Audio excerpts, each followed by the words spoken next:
All right. Time to dive into something super interesting. Malaysian economics, you guys. We're talking national budgets, the strategies, the whole 9 yards. Oh yeah, always a fascinating area. Definitely. And our guide for this deep dive is Johari Chewan's report Okay. on Malaysia's budgets from 2022 to 2025.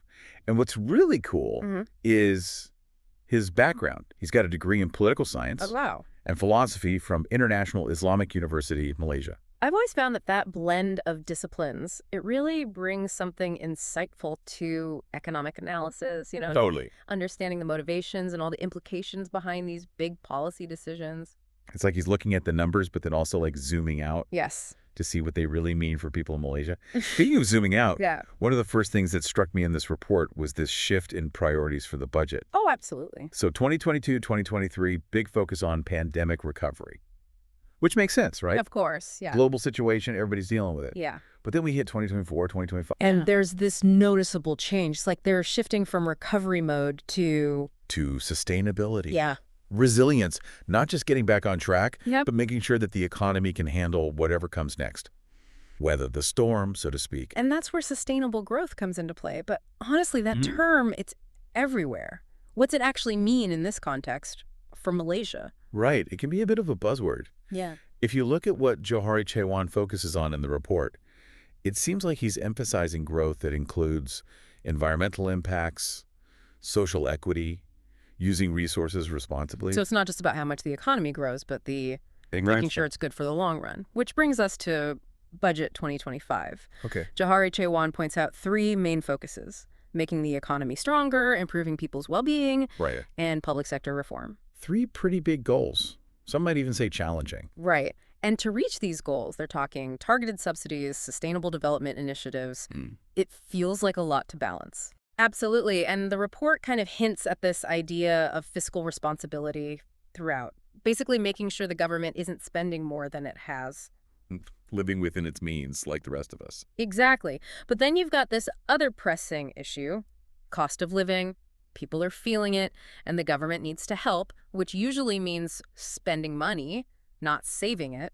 So it's this balancing act, keeping the economy stable, but making sure people can still afford, life. Precisely. And we can see that balancing act when we look at the actual numbers, the GDP projections, and the fiscal deficit targets for 2025. Okay, so looking at those numbers, and we know numbers can tell a big story, but they can also feel a little abstract. Exactly. Yeah. Let's break it down.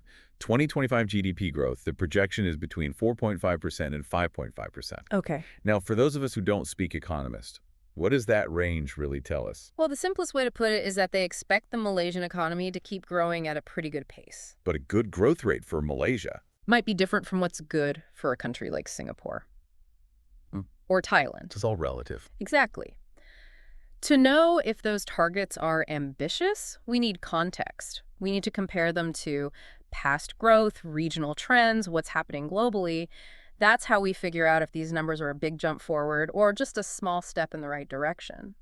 Yeah, and it's not just about the economy growing in a bubble or anything. Right. A growing economy doesn't automatically mean things are good for everyone. Exactly. And it seems like in Budget 2025, the Malaysian government is trying to address that. Okay. We see things like targeted subsidies, for essential goods, the increase in minimum wage, to that RM 1700, improvements to social safety net programs. It's like they're putting these safeguards in place. So as the economy grows, the people who are most vulnerable don't get left behind. Precisely. Take that minimum wage increase, for example. That has the potential to really make a difference for low wage earners. Give them some breathing room, with rising costs. But wouldn't a higher minimum wage also potentially lead to job losses? In some sectors, I mean, if businesses can't afford it. That's a really important point. There are always going to be potential downsides, right? Right. Things you don't expect that have to be considered. It's a tough balancing act for policymakers. So it's about providing a safety net for those who might be negatively impacted. Exactly. Even as the overall picture improves. Exactly. But even with the best intentions, there are always challenges. Yeah, like what? Well, big one with these programs is making sure they reach the people who need them most. Making sure it's not just on paper, but actually working in the real world. Bureaucracy gets in the way. Sometimes people aren't even aware of the programs. Right. Sometimes it's hard to reach everyone, geographically speaking. It makes you wonder, are there countries out there that are doing this really well, like models for Malaysia to learn from? That's a great question, and one I'm sure Johari Chewan, with his background, has probably looked into. It really shows you how important it is to compare across countries when you're analyzing economic policies. But shifting gears a bit, Johari Chewan also digs into some sector-specific highlights from Budget 2025. Oh, yeah, for sure. A few things jumped out at me, too. Right. That tax relief for first-time home buyers. Yeah. That seems like a really direct way to help with housing affordability. Right, and that connects to what we're seeing globally. Governments trying to make it easier for people to buy homes, especially young people. It'll be interesting to see if it works the same way in Malaysia. And then the free bus rides for students? Oh, yeah. I thought that was really smart. It seems like a win-win, right? Yeah.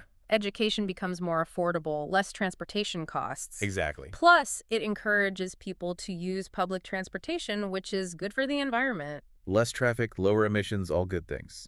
But it makes you wonder, did they put enough resources towards public transportation to handle more people using it? Right, because if there aren't enough buses, it could backfire. Exactly. Yeah. Sometimes good intentions can have unintended consequences. Yeah? If things aren't thought through carefully. For sure. Like, not enough buses means overcrowding, longer wait times, people get frustrated with the whole system.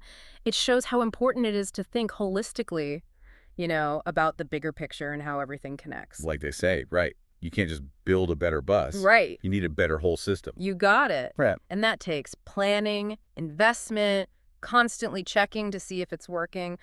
Can't forget that last highlight, though, the big allocation for Islamic affairs. Oh, right. Yeah, that really stood out. Especially given Johari Chewan's background studying at an Islamic university. It adds another dimension for sure. Like, economics isn't just numbers in a vacuum, Absolutely not. It connects to social things, cultural things, even religious factors. It's all intertwined. And in Malaysia, where Islam is the official religion, it's natural the government would put resources towards those institutions, those activities. Right, it's about that social fabric. Exactly, keeping it strong and addressing the needs of a big part of the population, too.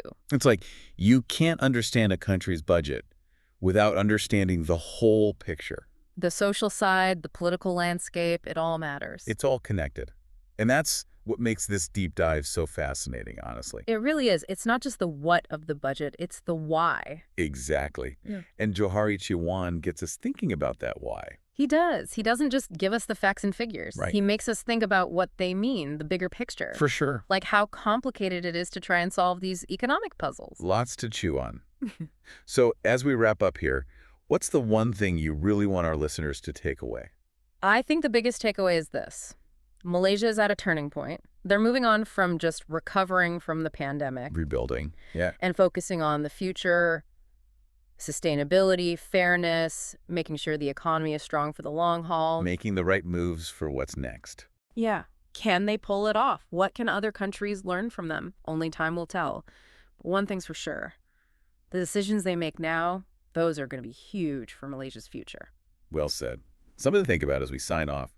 This has been an awesome journey into Malaysia's economic strategy. It really has. Big thanks to Johari Chewan for giving us the map, and to you, our listeners, for exploring it with us. Until next time.